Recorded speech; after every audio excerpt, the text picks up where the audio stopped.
malam-malam malam-malam malam-malam ini. Coba besok pagi hujan gak nih?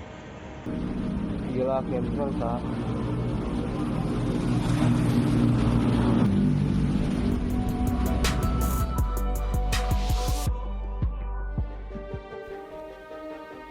Penampakan chemtrail di langit Jakarta sempat menimbulkan kehebohan luar biasa di tengah masyarakat. Chemtrail kian menakutkan ketika beredar di media sosial dan menjadi konsumsi warganet. Kabar yang beredar adalah bahwa Omikron disebarkan melalui chemtrail. Beberapa warganet juga mengaku mengalami gejala sakit sejak adanya penampakan chemtrail tersebut. Timbul teori konspirasi di mana chemtrail secara diam-diam disemprotkan untuk pengujian senjata kimia biologis, manipulasi harga saham dengan merusak tanaman, dan bahkan menyebabkan penyakit bagi perusahaan farmasi besar untuk dieksploitasi. Chemtrails pun akhirnya dibantah pemerintah melalui Kominfo yang kemudian menyebutnya hoaks dan perlu diluruskan. Juru bicara vaksinasi COVID-19 Kemenkes, Dr. Siti Nadia Tarmizi, menjelaskan beredarnya isu mengenai penyebaran varian Omikron melalui chemtrails adalah tidak benar. Boleh ditanggapi mengenai penampakan chemtrail atau jalur kimia yang ada di langit Jakarta. Warganet ini berasumsi kalau corona itu merupakan dampak dari keracunan chemtrail tersebut, Dok.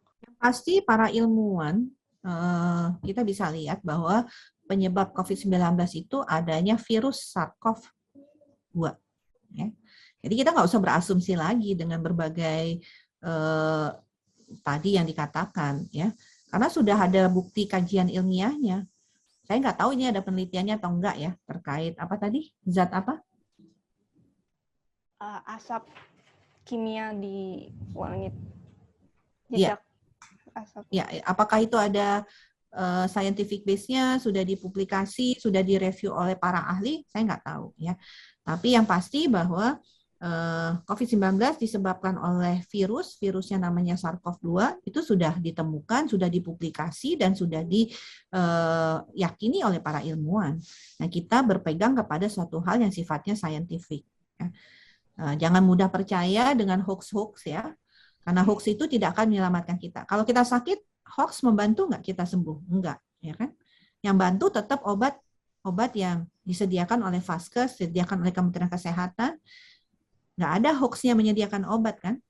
Nah, jadi jangan percaya seperti itu. Ya, kita tahu banyak situs-situs yang bisa diakses oleh masyarakat ya untuk mencek apakah sebuah berita itu hoax atau bukan. Ya, di tentunya situs KPCPEN, kemudian juga di Mavindo ya, masyarakat anti saya lupa persis singkatannya seperti itu ya. Atau cek fakta juga bisa ada. Ada juga Hoaxbuster ya.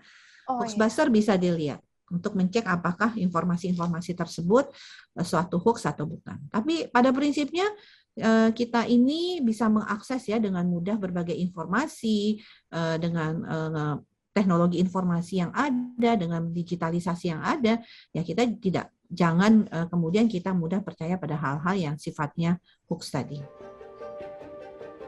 Sobat Vidivisi, sebenarnya apa itu chemtrail? Apa yang disebut dengan chemtrails adalah condensation trails atau yang sering disingkat sebagai contrails. Contrails merupakan fenomena yang terjadi di udara akibat emisi dari mesin jet pesawat terbang yang bertemu dengan udara pada temperatur yang sangat rendah. Proses pembentukan contrails ini kurang lebih hampir sama dengan proses pembentukan awan.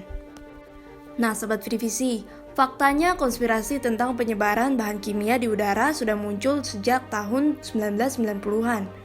Namun dibantah oleh banyak pihak lantaran tak ada penelitian yang membuktikan penggunaan bahan kimia di udara.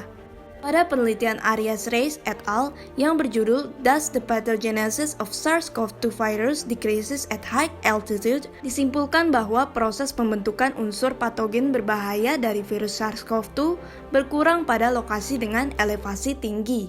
Dan kalaupun ditemukan virus SARS-CoV-2, keberadaan sinar ultraviolet mampu mematikan virus ini, sehingga tidak dapat menyebar secara luas dan sampai ke permukaan. Penelitian tadi menjadi salah satu landasan akan ketidakbenaran teori konspirasi chemtrail. Dalam era digital ini, kita hendaknya lebih cermat dalam mengonsumsi informasi ya Sobat Vidivisi. Sobat Vidivisi dapat mengecek apakah sebuah informasi itu hoax atau fakta melalui website resmi Kominfo. Stay safe and healthy, sampai jumpa di Health Today berikutnya.